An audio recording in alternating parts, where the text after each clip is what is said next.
Dieu soit loué et aimé.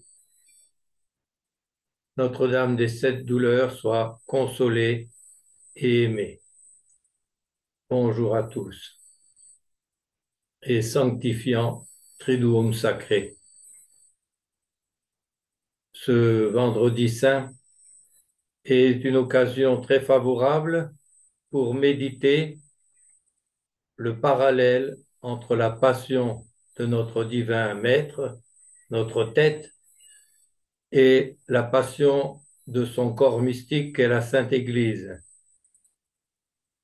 Pour ce faire, on va se contenter de lire la postface de mon livre sur l'Antéchrist et le temps de la fin du monde, qui est paru en 1990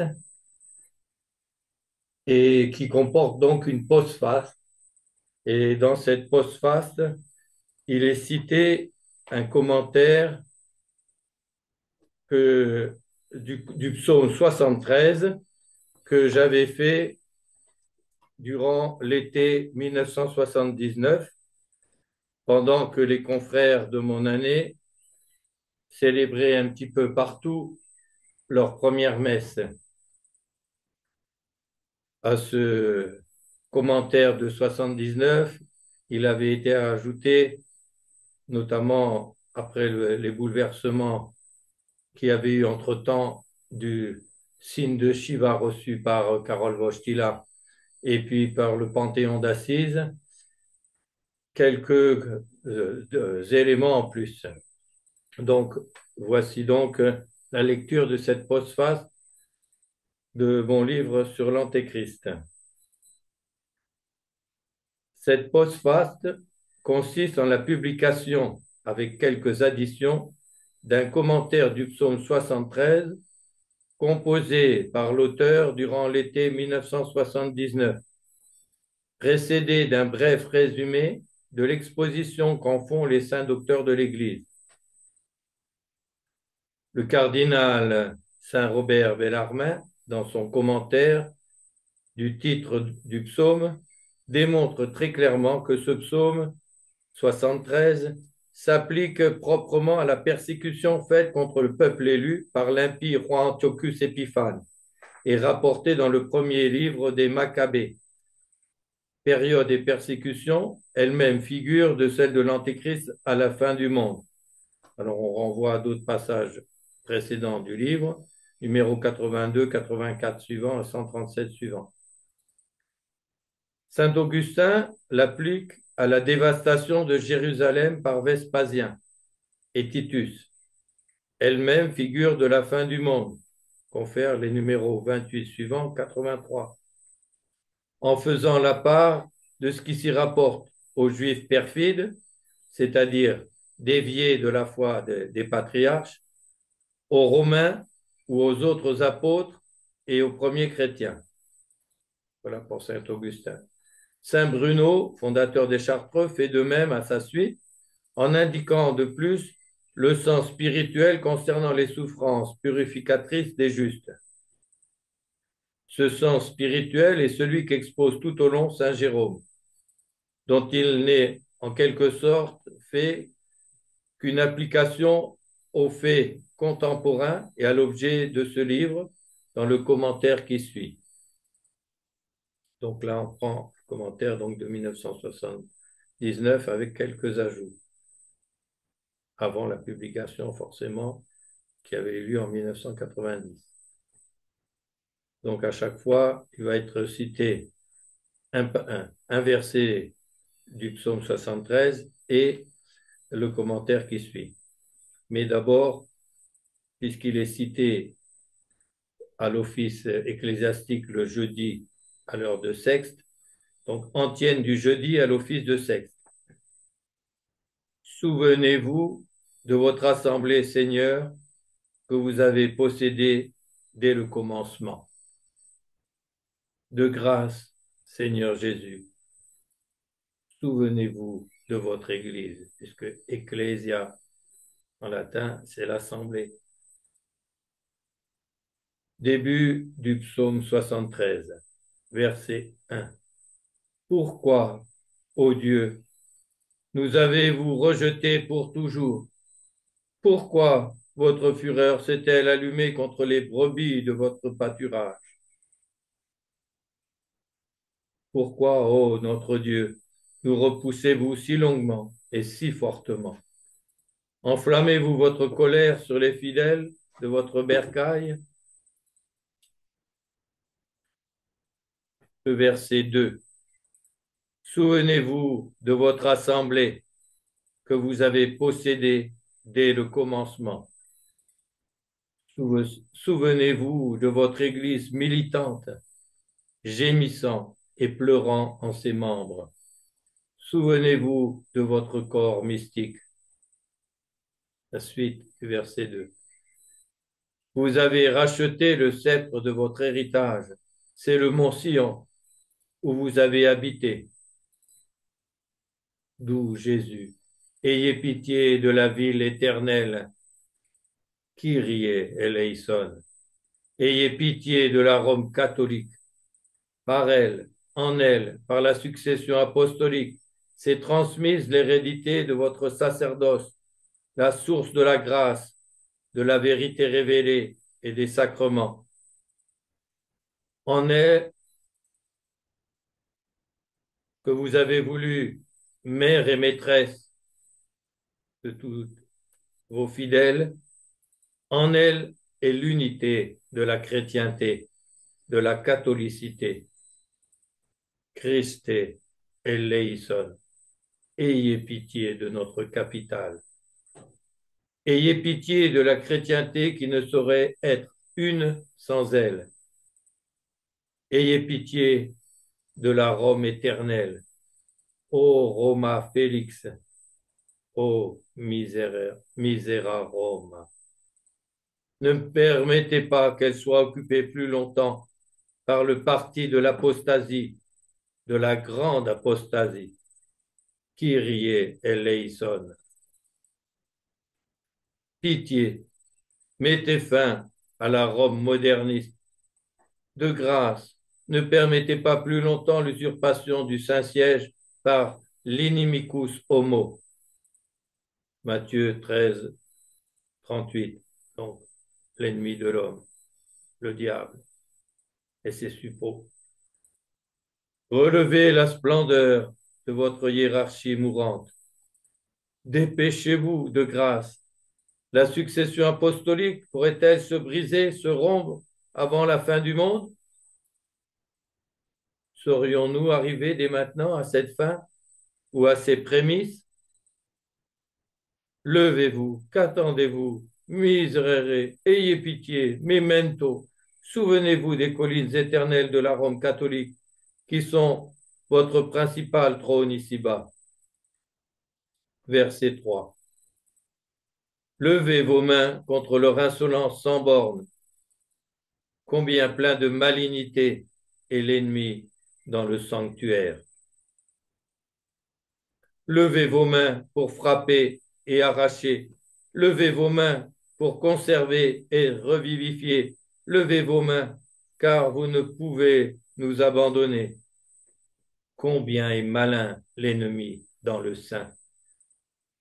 Combien est habile ce cheval de Troie dans la citadelle, dans la cité sainte. Combien est hypocrite et trompeur ce monstre, ce léviathan, ce béhémoth, cette bête montant de la terre, ayant les deux cornes semblables à celles de l'agneau et parlant comme le dragon. Ce Goliath dans les saints lieux.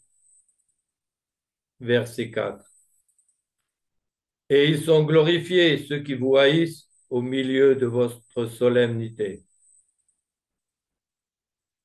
Ils sont humainement glorieux et honorés et respectés, ceux qui haïssent le Christ roi et son règne public, politique et social, au milieu du sanctuaire, au milieu de pompes pseudo-liturgiques, au milieu de solennités qu'ils veulent faire croire encore catholiques. Ils veulent se faire honorer et servir comme les chefs de la hiérarchie, et ils entendent se faire obéir d'eux-mêmes. Et nous devrions les honorer au milieu de vos solennités, au milieu de la Sainte Liturgie, non possumus, non enim possumus, que vidimus et audivimus non loqui. Ce sont les apôtres qui le disent devant le Sanhédrin. En Actes des Apôtres 80, nous ne pouvons pas ne pas dire ce que nous avons vu et entendu. Ils sont honorés, ceux qui vous haïssent, au Christ roi, au doux sauveur, au milieu de solennités qu'ils veulent faire croire catholiques. Ils portent 2 cornes semblables aux vôtres, au divin agneau, mais ils parlent comme le dragon, le père du mensonge, leur père et leur maître. Suite du verset 4. Ils ont établi comme signe leur signe, verset 5. Et ils n'ont pas plus respecté le sommet que les issues. Les sacrements institués par notre Sauveur et divin Maître sont des signes sensibles qui opèrent la grâce surnaturelle qu'ils signifient. Eux ont fabriqué ce qu'ils ont voulu être une synaxise, un simple repas sacré, entre guillemets, un simple mémorial d'un fait passé, où il s'agit seulement de faire mémoire de la Sainte Seine. Ils ont fabriqué un pseudo-novus ordo, misérable copie et reproduction des divers services ou cultes, entre guillemets, protestants, de pseudo-nouveaux sacrements, un nouveau pater, un nouveau credo, signe de nouveaux dogmes, entre guillemets, de nouveaux pseudo-sacrements, signe d'un nouveau culte, le culte de l'homme. Nouveau sacrement, entre guillemets, nouveau credo, nouvelle prière du temps présent, nouveau missel fleuri des dimanches, signe d'une nouvelle religion, entre guillemets, d'une nouvelle assemblée de l'ONU ou du Conseil œcuménique des églises, d'une nouvelle pseudo-église ou contre-église conciliaire, de la pseudo-église universelle et supraconfessionnelle de la grande apostasie, ou panthéon mondial des fausses religions, depuis longtemps projeté par la synarchie judéo-maçonnique et publiquement symbolisé et représenté lors du panthéon mondial d'Assise. Suite du verset 5. Ils n'ont pas plus respecté le sommet que les issues. Verset 6. Comme dans une forêt d'arbres à coups de hache, ils ont brisé ensemble les portes.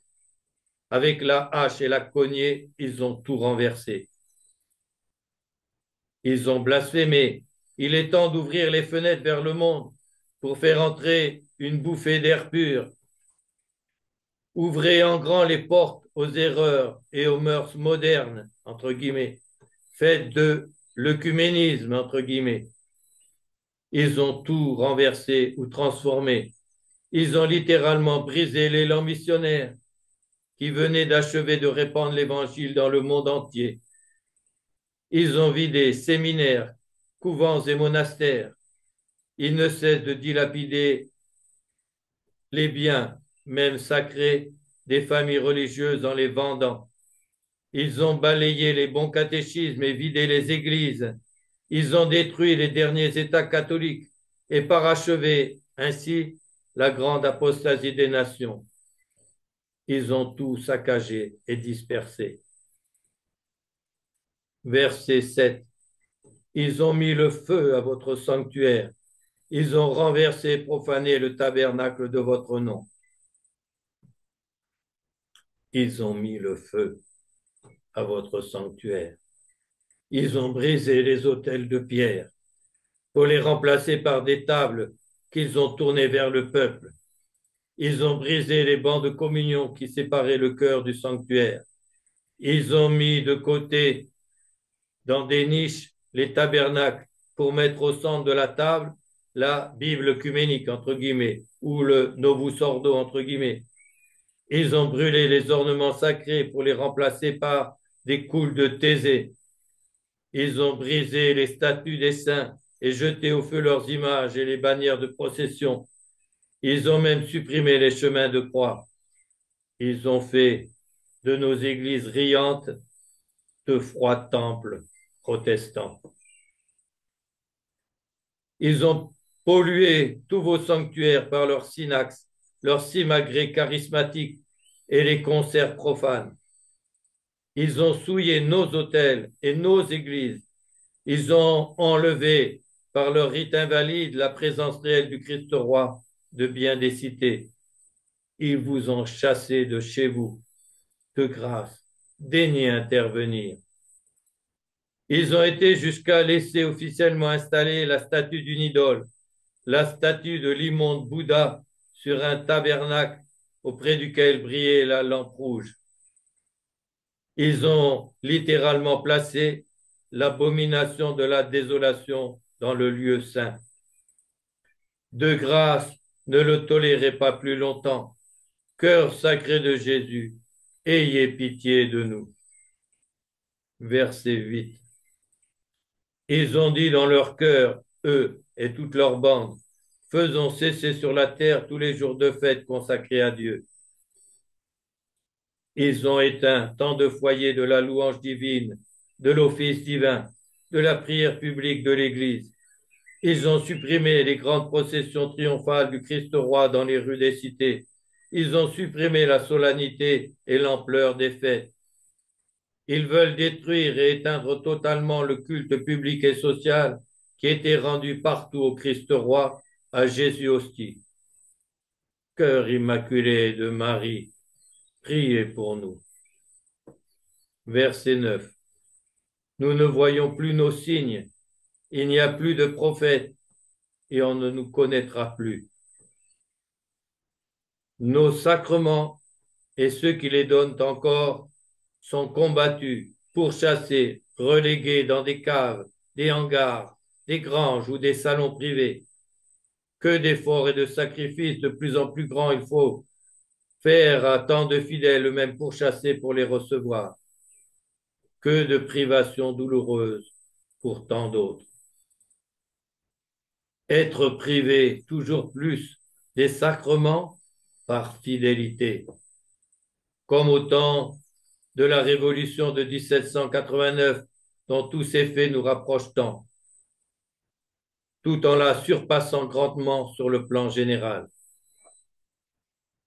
Devoir refuser les sacrements ou ordinations, même valides et traditionnels, mais infructueux, de la main de prêtres ou d'évêques en communion ou nacoum, avec le parti du schisme, de l'hérésie et de la grande apostasie, se rendant eux-mêmes coupables des péchés de schisme et d'hérésie, pour vouloir justifier l'injustifiable ou concilier l'inconciliable.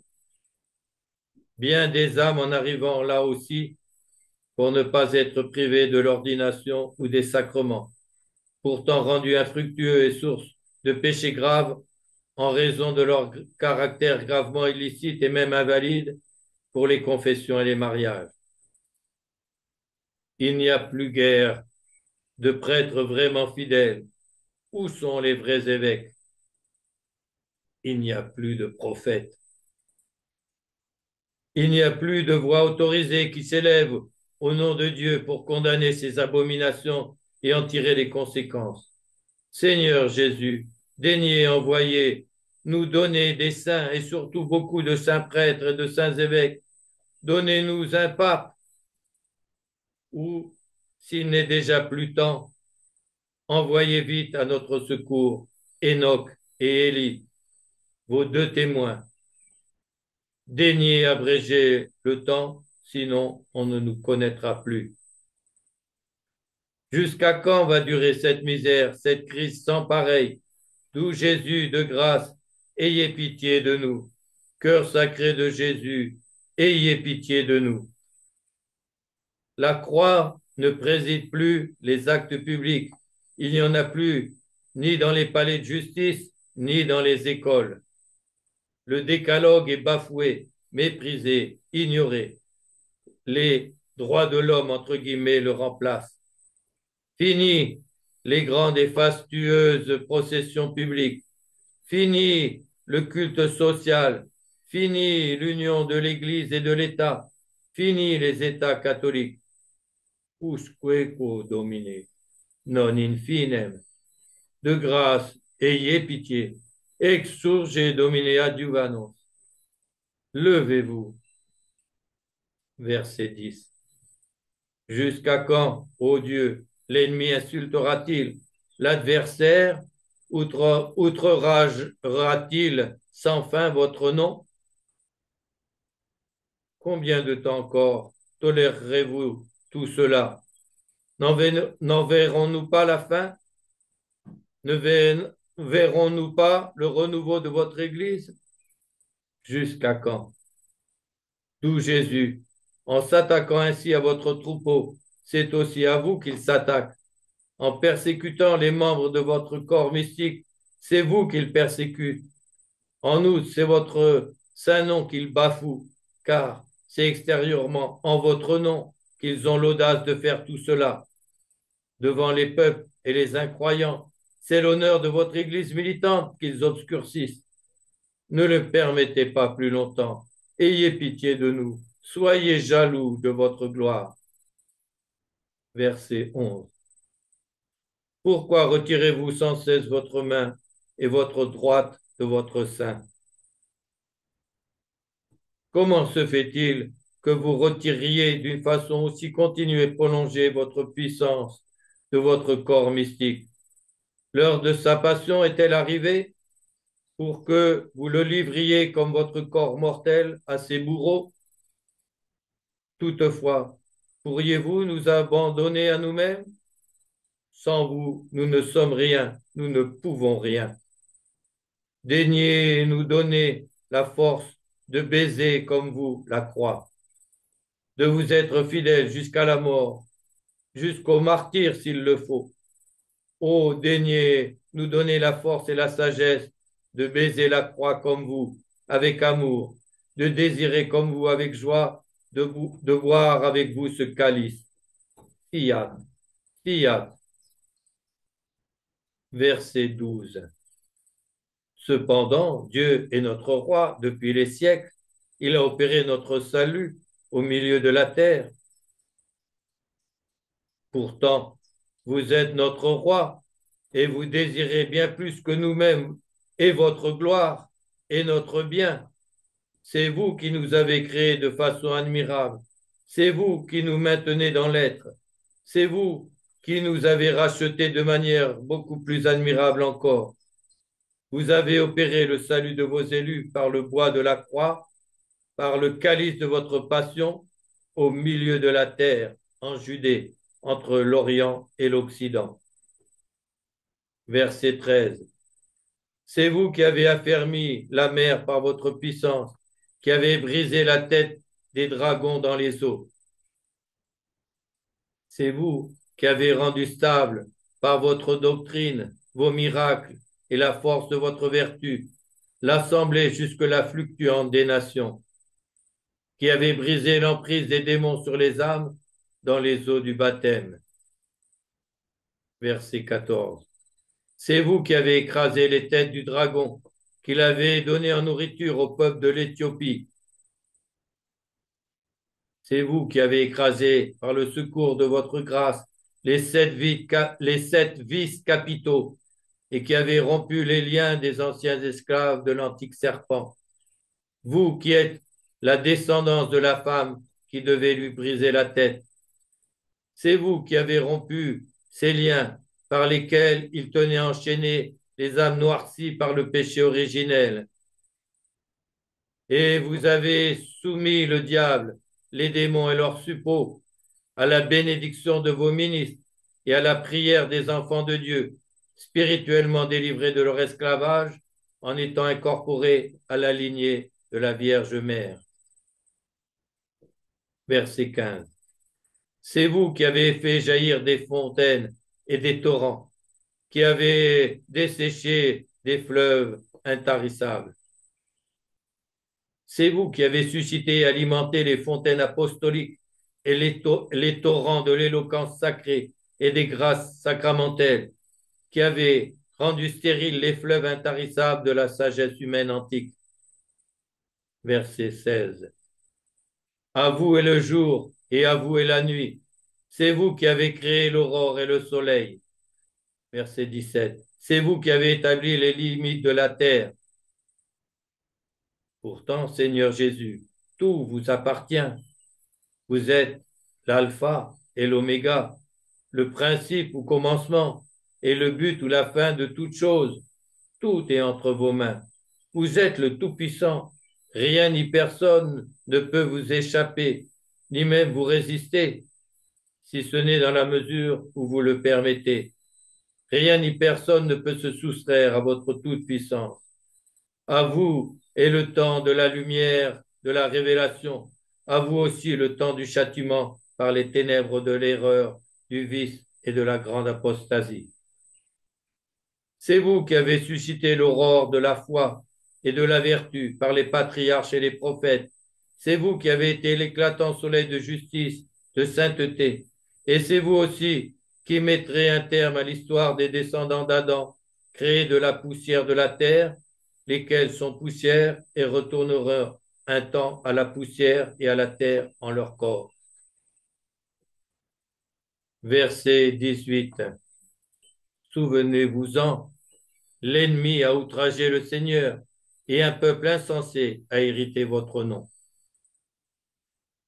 Aussi, ne nous oubliez pas, nous qui sommes comme étouffés par tant de maux. Souvenez-vous de tout cela et souvenez-vous de nous. L'ennemi antique a trompé le plus grand nombre des fils de vos fidèles, baptisés insensés, qui sont devenus des apostats, indifférents ou blasphémateurs. Souvenez-vous, Seigneur, que c'est vous qu'ils rejettent, que c'est de votre nom qu'ils se moquent. Verset 19. Ne livrez pas aux bêtes les âmes qui vous louent, et n'oubliez pas toujours les âmes de vos pauvres. Cette grande apostasie mérite certes le terrible châtiment de l'avènement de l'Antéchrist. Mais de grâce, Seigneur, n'abandonnez pas l'âme de vos fidèles à la bête monstrueuse, au Léviathan ou à Béhémoth, qui se dresse devant eux. Ne les livrez ni au dragon antique, ni à la bête montant de l'abîme et de la mer, ni à celle montant de la terre. Mais daignez accorder aux âmes qui vous louent la lumière et la force pour leur résister jusqu'à la mort corporelle dans le Seigneur, qui mène à la vraie vie qui n'a point de fin. N'oubliez pas les pauvres brebis et agnelets de votre bercail, et daignez abréger le temps à cause des justes, comme vous l'avez promis. Matthieu 24, 22. Verset 20. Ayez égard à votre alliance, car les lieux sombres de la terre sont remplis de repères d'iniquité.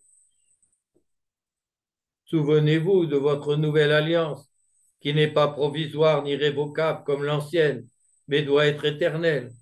Souvenez-vous de votre double promesse qui nous garde dans une inébranlable espérance. Ayez confiance. J'ai vaincu le monde. Jean 16, 33. Et voici que je suis avec vous tous les jours jusqu'à la consommation du siècle. Matthieu 28, 20. Sur cette pierre, je bâtirai mon église et les portes de l'enfer ne prévaudront pas contre elle. Matthieu 16, 18.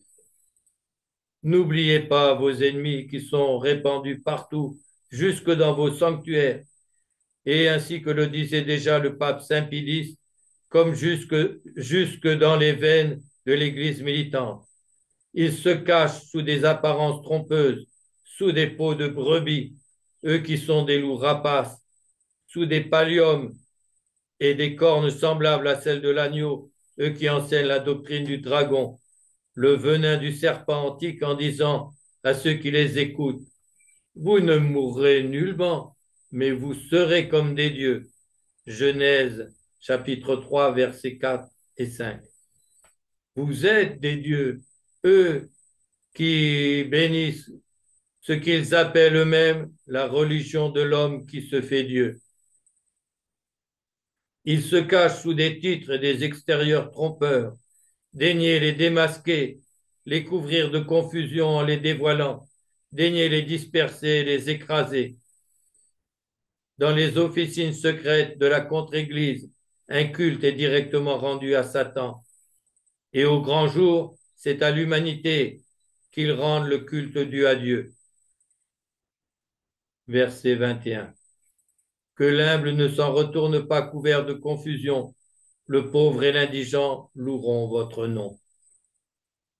Pour que le petit fidèle ne soit pas confondu et écrasé par le grand nombre des impies, pour que le faible qui se confie à vous ne soit pas vaincu par les puissants de ce monde, pour que le petit troupeau des restes de vos fidèles puisse à nouveau grossir et vous louer publiquement et solennellement, triomphalement et royalement.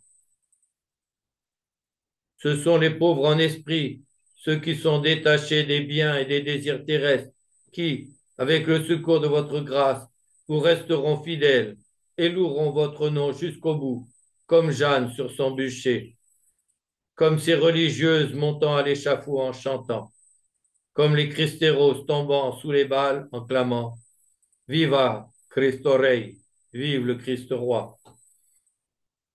Verset 22. Levez-vous, ô Dieu, jugez votre cause.